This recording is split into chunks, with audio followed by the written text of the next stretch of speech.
Sometimes I feel like it's difficult to truly appreciate how the stars can align for a film so perfectly, like some cosmic or divine intervention when the right group of artists merge together. Stand By Me, adapted from a short story by Stephen King and directed by a then up-and-coming Rob Reiner, is one of those anomalies. A nostalgic, mature, coming-of-age tale about 4 boys in 1959 who embark on a 2-day trek to find a dead body. You guys want to go see a dead body? It hits all the right beats and firmly holds a place in the hearts of multiple generations. It also happens to be, in my opinion, a showcase for some of the best performances ever given by child actors. I was surprised to learn that the real-life experiences and trauma of the actors, and even director Rob Reiner, paralleled a lot of what we saw on screen. So how much of this was real, and how much of it was just acting? It's a hell of a thing to find the right kids to play these kinds of characters. The funny optimist, the neglected introspective loner, the abused teen hiding years of pain, and the wise beyond his years big brother figure who tries to keep them all together. It's quite another thing to find kids who, for better or worse, already meet these criteria. So take a long walk with me as we examine a rare moment in time when the lives of 4 boys from vastly different backgrounds intersected to make a classic. Let's break down the true-to-life acting of Stand By Me. If I can only have one food for the rest of my life, that's easy. Pez. Cherry-flavored Pez. No question about it. Jerry O'Connell has always had a lot of energy. Acting is one thing, but man, it just requires a whole other breed of enthusiasm to earnestly take other jobs in entertainment, like a game show host for Pictionary, or a morning show host. My brain can't handle the concept of having that much pep. It's like trying to wrap my mind around the idea of infinity. Now, I will say, Kiefer did not bully us. There was no bullying. Okay. But Kiefer, I was so scared of you on set. I was like, with everybody else, I was like, stay away from that guy. That guy, there's something wrong with him. In an interview with Steve Kometko, Jerry has talked about how he was labeled as a hyperactive kid, kind of disruptive, always talking out of turn in class, and he found that these were precisely the kinds of personality traits that were encouraged on a film set. And I remember we were doing something and I started ad-libbing. I started as my character, goofing around a little bit at the end of a take. Something happened and I was goofing around and Rob Reiner yelled, "Cut," and started walking right toward me. You know, the boss yells, "Cut," and starts marching towards set. And I was like, oh man, here it goes. He's gonna yell at me and say, you know, "Hey, what are you doing? Just stay the lines. Shut up. Sit on your hands." And he went, "More of that. Hey fellas, you see what he did? That's what I need. I need more of that. Just like that. Every take. Action." And I was celebrated, Steve. And it made me realize, wow, I don't have to hide who I am here. I don't have to change who I am. I don't have to hold anything in. Jerry definitely brought that natural energy to the audition. Oh, Jesus, man, that's a goocher. Rob Reiner remembers Jerry's audition fondly. He didn't even know what was going on. He didn't know who I was. I mean, he gave the reading and he was like perfect. And I thought and then he left, and then he came back because he forgot his jacket or something. And he looked at me and says, "Are you that guy on Channel 5? And I thought, this kid is so natural and so Vern-like, but could he act Vern? It's one thing to be that kid, and there's another thing to act that part. But I took a chance with him, and he turned out great. Jerry was, in fact, like the rest of the cast, hired because his personality matched the character. In this case, he played Vern, the youngest of the group of boys. He's the butt of jokes, he's taunted, yet at the same time accepted and loved as part of the gang. I brought a comb. What do we need a comb for? Well, if we get on TV, we want to look good, don't we? It's a lot of thinking, Vern. Thanks. 2 for flinching. One thing I'd like to mention early on here is the camaraderie of the 4 boys and how Reiner wisely set aside 2 weeks before shooting started to play theater games and improv exercises and rehearse all the scenes to build a rapport. Hey, you guys been watching the Mickey Mouse Club lately? Yeah. I think Annette's tits are getting bigger. Think so? Yeah, I think so. Yeah, I think he's right. I've been noticing lately that the A and the E are starting to bend around the sides. Ned's tits are great. Despite Jerry having no experience, Reiner was confident that he could still mold a performance out of him. He needed some help initially, like in this scene in which Corey Feldman's character Teddy loses it on the owner of a junkyard. This was Jerry's first scene, and he had no dialogue. I had no lines in the scene. I'm not worried at all. I'm not even paying attention. Rob Reiner goes, "Hey Jerry, what are you doing here? What are you doing here in the scene? Like what's going on?" I went, "Nothing, I don't have any lines." He went, No, you're in the scene. Are you watching the fight? What would you do if someone was fighting next to you? You're as important to the scene as anyone here. You all have to do this. You have to listen to every word that's on set. It's such a simple thing, but to this day, Jerry says that he hears Rob Reiner's voice in his head when he has no dialogue in a scene, thinking, "Oh, I better listen. Remember, Rob told me to listen." But he obviously got the hang of it and was simply perfect as that kid he's kind of annoying, he wants to impress, but you keep him around. Nothing like a smoke after a meal. I'm probably not the only one who laughs immediately when seeing Vern on screen. In fact, I know I'm not the only one because in every interview or clip from the director's commentary, whenever Jerry comes up, just everybody begins to laugh. I remember asking you. Then he goes. Here he goes. And he bails. There we go. Yeah, he wasn't planning to do that. And it's not just his performance. Like, they just laugh thinking about Jerry, like he was the comic relief in real life, enjoyable to be around. In one scene, Reiner and the cast laugh as Jerry's microphone pack is visibly dangling out of his pants pocket. Look at Jerry's leg.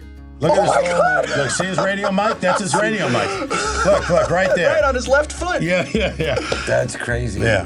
Corey recalls a time when he and Jerry laughed uncontrollably as they threw pool furniture into the swimming pool at their hotel. Do you remember how we destroyed that hotel, the pool area? I don't want to hear these stories. Oh, come on. They're going to sue us in absentia. And co-star Kiefer Sutherland once said on Kimmel that Jerry tied his babysitter to a banister so he could sneak out and buy some cookies from a local fair, which was apparently run by hippies, and Jerry unknowingly ate cookies laced with weed. And they found him crying in the park. He was lost and completely disoriented, and we had to shut down for 2 days. Wow. Jerry also stood out for a different, kind of bittersweet reason. By all accounts, he's the only one who had a normal childhood. He had this kind of innocence about him. That, combined with being a few years younger than the other guys, he was like a little baby. The other actors actually felt compelled to take care of him. I was a New Yorker kid who had just started in my first movie, and they all knew each other from LA, and they had done other movies, so I was a newcomer. And I got to know them, and they were really nice. We were really good buddies. The innocence of Jerry certainly bled over into Vern, and made him the ideal character to balance out the dramatic weight. Aw, man! Come on, no, man, you got any more, Gordie? Sorry, Vern. It's not funny. What am I supposed to eat? One thing I loved learning about from the commentary was how Rob Reiner and the other writers, they didn't know how to end Vern's story arc. Like after the heaviness of the finale, all four boys wander back into town and somberly go their separate ways. But it didn't feel right for Vern to end on a note like that, so they had him find a penny. Penny. That is perfect. Do you think I'm weird? Definitely. No, man, seriously. Am I weird? Yeah, but so what? Everybody's weird. But the film as a whole rested on the shoulders of Wil Wheaton's performance as the intelligent, introspective Gordie LaChance. Now, I don't know how much you guys know about Wil's real life and childhood. He's talked and written so much about his past, especially in his autobiography, Still Just a Geek, that you're bound to have come across something about the trauma he experienced as a child. Still, here's a little background that I think is important to know. Wil never wanted to act, but when he was 7, his mother, an aspiring actress herself, took him to a casting call for a mother-son thing in a commercial, and they booked the job. She then proceeded to tell him to go into her agent's office and tell her agent, "I want to do what mommy does." And so, sensitive and uncomfortable in his own skin, Wil did what his mother told him to do, went to auditions and booked jobs over the years, all while also dealing with an emotionally and physically abusive father. He began to develop crippling anxiety, often having panic attacks that would increase with frequency as he got older. He felt like his parents didn't listen to him, like he was invisible. Mom? Mom! The parallels to his character in Stand By Me are astonishing, and that's actually thanks in part to director Rob Reiner. Wil wasn't originally the protagonist in Stephen King's novella. He was more of like just this observer. So in adapting the script, Reiner decided to enhance Gordie's character and have him be at the forefront of the story, bringing his own feelings about his parents into the mix. It was a way for me to play out my own feelings about feeling disconnected with my parents and getting strength from my friends and finding that strength that allowed me to feel good about myself. These feelings of being not seen by the parents was feelings that I've had in my life growing up, and that's why I say this was as much of a coming of age for me as it was for the young boys in the film. And what Gordie is going through and feeling that he's not being recognized by his parents here because they're going through difficult times are feelings that I have felt myself. And I very much related to Gordie's character. And it was what allowed me to be able to tell the film in as personal a way as I did. Also, like his character, he had an older brother who could do nothing wrong in his father's eyes. The only difference there is that Wil's brother in real life wasn't as loving and supportive. Did you read the story that Gordie wrote? Gordie wrote a story. Dorothy, I don't know how I really liked it. Thought it was great. Another bizarre similarity is Gordie's passion for writing. It's an important character arc, like he wants to be a writer, his father would rather him play sports, his friends listen enraptured as he tells the lard-ass story by the campfire, and his friend Chris encourages his talent. You're gonna be a great writer someday, Gordie. Well, Wil grew up and found a creative outlet in writing, becoming a New York Times best-selling author. He said that he still enjoys the collaboration of acting, but really loves the art of storytelling. With my wife's support and the guidance and the understanding and the professionalism of my agents and my manager, we were able to go, okay, well, what do you want to do with your life? Who do you want to be? What do you want to do? And it's I want to be a storyteller.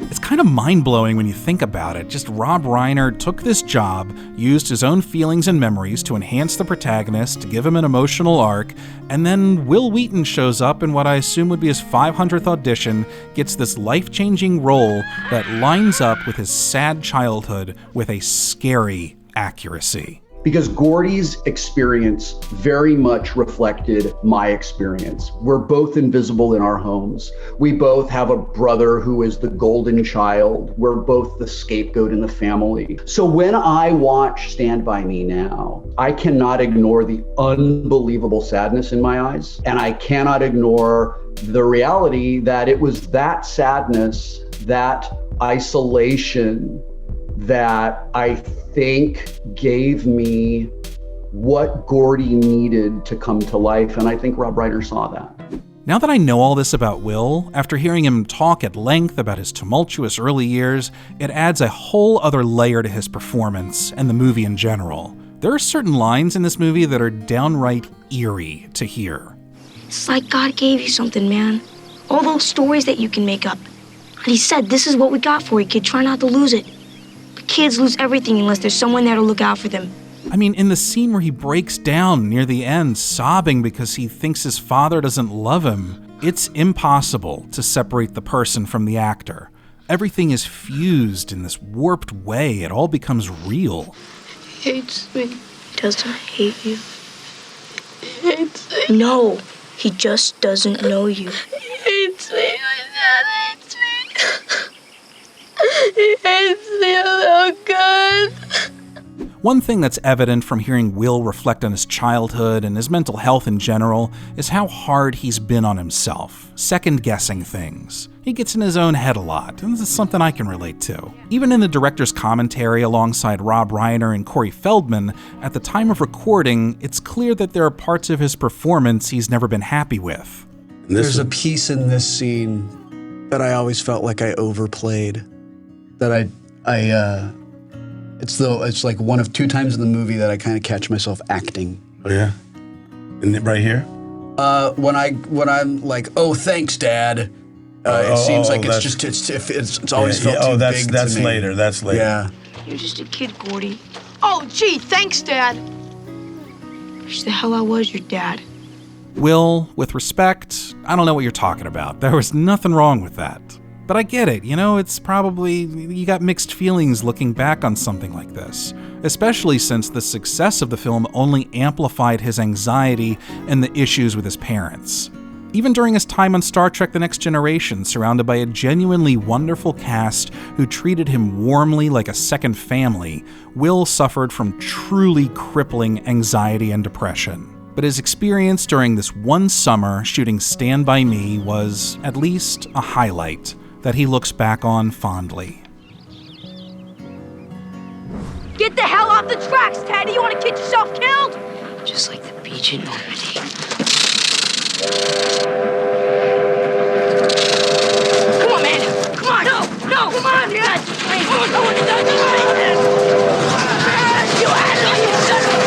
Oh, Corey. To say that Corey Feldman has been through the ringer is an understatement. I know that in the past couple decades, it's been easy to see Corey as eccentric, someone who can easily be written off as the stereotype of the child star gone wrong. I saw him as that too, but let me tell you, after reading his autobiography, I'm not only genuinely surprised at how he somehow came out on the other side relatively okay, I'm also shocked that he still walks this earth. I don't need no babysitter. You do too.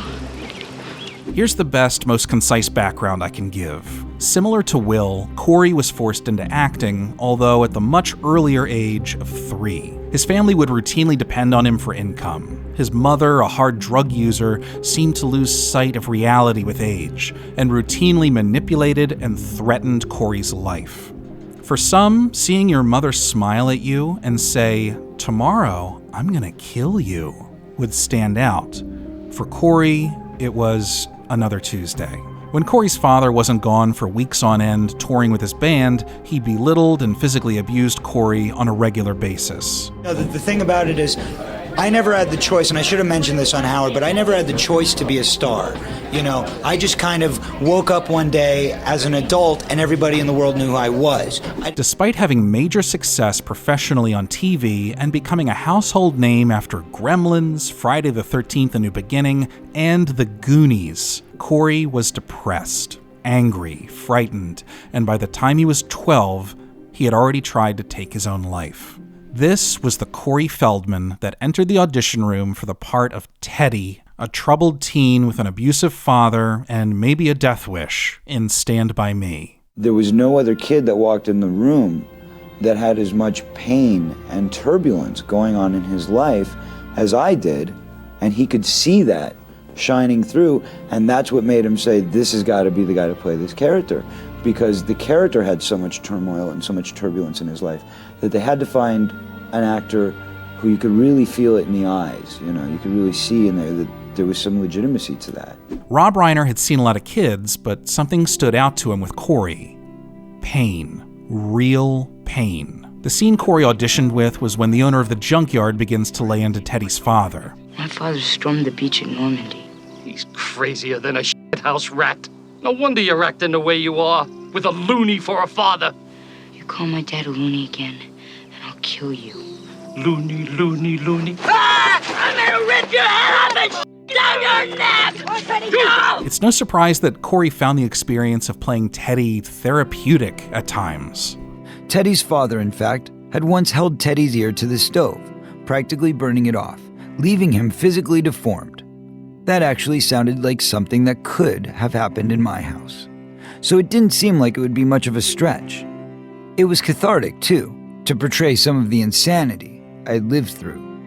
Still, just like Wil, Corey's hard on himself, and he didn't like his performance in this scene immediately after when he's breaking down crying. The other thing is, you were talking about how great that shot is, this long tracking shot.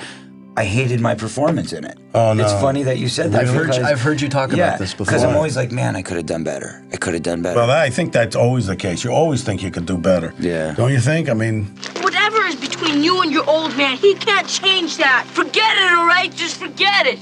Corey felt a lot of pressure to want to perform. He wanted to do well, and I guess he got into his own head too much. He couldn't cry, so someone from the crew came in and blew this menthol vapor into his eyes. It's just a common practice. He felt ashamed about it for a long time until years later when he reunited with co-star River Phoenix over dinner, who put him at ease. They blew that menthol stuff in my eyes too, man. He once told me when we got together for a meal in LA. What? Yeah. Someone came over and blew in my eyes until I started to cry. But it looked so real, so believable. I was stunned. Well, the emotions were real, he said. But I still needed some help with those tears. Another scene that hits different is when Corey plays chicken with an oncoming train. Knowing that Corey had previously swallowed an entire bottle of aspirin in an attempt to take his own life, I don't know, man. There's just a whole other level to it. I believe this kid, Teddy Duchamp, is so crazy that if his buddies didn't jump up there and drag him off that track, he would have allowed that train to kill him. Yeah. He was so crazy that, he would just get as close to that train as you can imagine. He's in it. I mean, you see it in his eyes. He's just there. He's locked in. I love that. Also, true to the nature of his character, Corey got into some trouble during filming. I mean, all the kids did, right? To varying degrees. They're kids, with the exception of Wil. By all accounts, the worst thing he did during filming was hack the arcade games in the hotel so they could all play for free. And if they got caught, River said he would take the blame for him. I went to the arcade a lot. I think you did it right, the better thing there. Exactly. That's all I did. Exactly. But Corey and River, they had a lot of firsts. Right? They had their first hit of a bong thanks to some crew member who thought that was okay. They lost their virginity, and there was apparently a liquor store with an unscrupulous owner who would sell alcohol to minors. In an odd reflection of who Corey's character was, Corey was acting out in destructive ways, eventually getting extremely drunk and getting lost in the middle of the night on the railroad tracks. And I was living the movie, yeah. And I remember walking through Brownsville, and I was drunk, and I was 13 years old, and I remember sitting down on the railroad track going, am I really here? Am I in the movie? Is this real? Where am I? Oh my God. And then also, I'm glad I never knew that. Yeah, you didn't know that. And the other thing you didn't know. Despite all of this, Corey describes this period of his life as positive and freeing.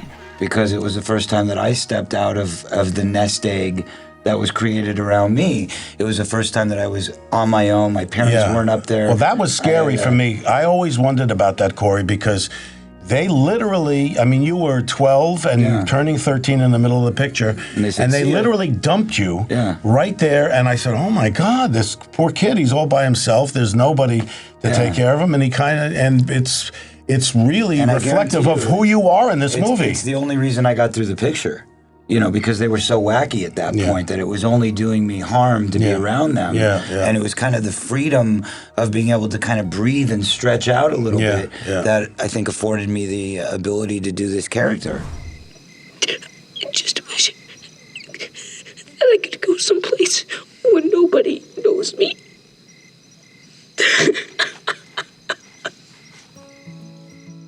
The role of Chris Chambers, the mature mentor, sometimes leader of the group with a bad reputation, required a kid who could believably come across as a true leader, someone wise beyond his years, someone who had maybe become an adult too quickly. It's no surprise that River Phoenix was the most qualified. Kids lose everything unless there's someone there to look out for them. And if your parents are too f***ed up to do it, then maybe I should. Not to mention, long before he got his start in Hollywood, River was already acting to a degree. He and his parents traveled all over the country as missionaries for the Children of God, a cult that fused traditional Christianity with the hippie movement. Moving around often exposed me to a lot of different lifestyles, different people, different atmospheres.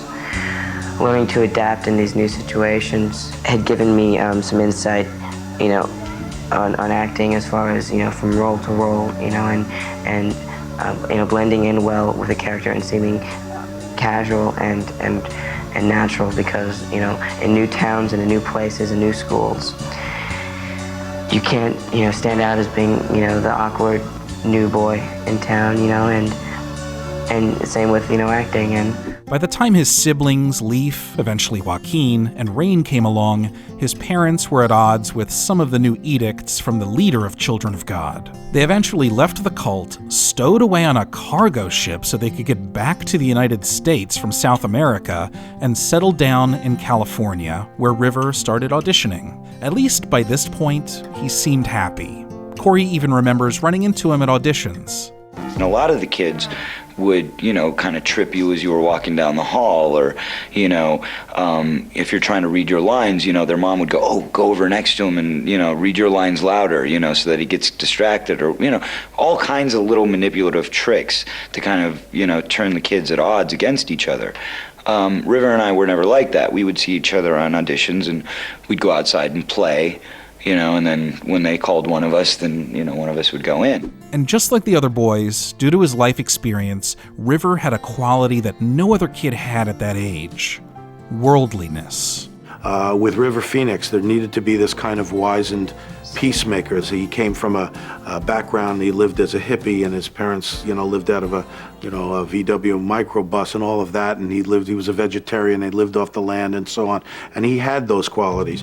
Now, I know it's easy to look back on an actor who's passed away tragically and you sort of put him up on this pedestal, right? It's like the James Dean thing. But truly, River Phoenix, he had the stuff. He was passionate about acting. He was really into the research. He and the other boys, they would use the same 1950s slang in everyday life. Peace.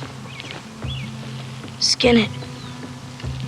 And he even tried to go the method route a little bit, asking Kiefer Sutherland to actually burn him with his cigarette in this scene. Reiner obviously wasn't going to let that happen, but River seemed to be willing to go the extra mile. There was one scene where River had some trouble. As previously mentioned, this scene where he breaks down telling Will the real story behind him being accused of stealing at school was tough for him. He had trouble getting there.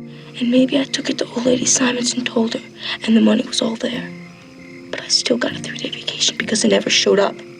Yes, according to Corey, he did have those little menthol crystals blown into his eyes, but the real emotions didn't come until Reiner stopped the set and had a private talk with him. When he did it the first couple of times, he didn't have all the emotion that he needed for the scene. I talked to him about some sense memory, and I said, is there a moment in your life where you can recall an adult letting you down and betraying you in some way? I said, you don't have to tell me what it is. I just want you to think about it. And if there is that moment, maybe you can think about that, and that'll help you in the scene. And he went off and he thought, and he says, okay, I'm ready to do it. And he did the scene, and as you see, it's beautiful. He breaks down and he cries. And then, of course, there's the epilogue. In a sequence that everyone involved across the board gets emotional about, Richard Dreyfuss narrates the fate of each character. Every time I look at this last shot as we see Chris's character fade out off the screen, it is just so ironic and sad and weird and eerie and all of those things that River Phoenix would die, well before his time.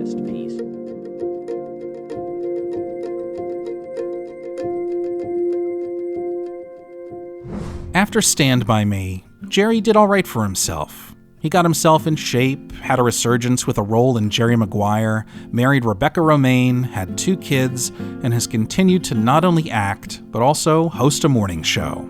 His energy is still endless. After starring on Star Trek The Next Generation, Will spent the better part of his 20s and 30s continuing to act, then found solace in writing candidly and honestly about his life, including his tumultuous childhood, which not only made him a New York Times best-selling author, but helped make peace with himself. He's happily married with 2 stepchildren and remains a self-proclaimed nerd. Corey, well, I think a lot of people are familiar with his struggles. Despite further success with films like The Lost Boys and License to Drive, Corey continued to suffer horrific and just unmentionable abuse as a child. After years of using drugs and alcohol as an escape, his career suffered, but he found music to be another creative outlet. As of February 2025, Corey says he's been sober for 30 years. It's worth mentioning that Corey himself was accused of abuse by several women in 2018, but the charges were dropped. He continues to avidly speak out against child abuse in Hollywood. As for River Phoenix, ask anybody who knew and worked with him, and they'll tell you that he was the real deal, destined to be a huge star. But during the filming of Gus Van Sant's My Own Private Idaho, River began experimenting with hard drugs. He eventually died on October 31st, 1993, of a drug overdose. It's otherworldly how everything lined up so perfectly, from the true-life experience of the main cast to Reiner wisely infusing the script with feelings and memories and even lines and slang from his own childhood. Even the weather, a notoriously unpredictable element in filmmaking, was perfect. It was uncharacteristically sunny in the state of Oregon for 2 straight months. How often does that happen? And now, in the same way the film was a time capsule for moviegoers, Stand By Me has aged into a sort of meta time capsule for a film that perfectly presented a poignant snapshot of the loss of innocence. With the passing of time, it somehow has even more to say.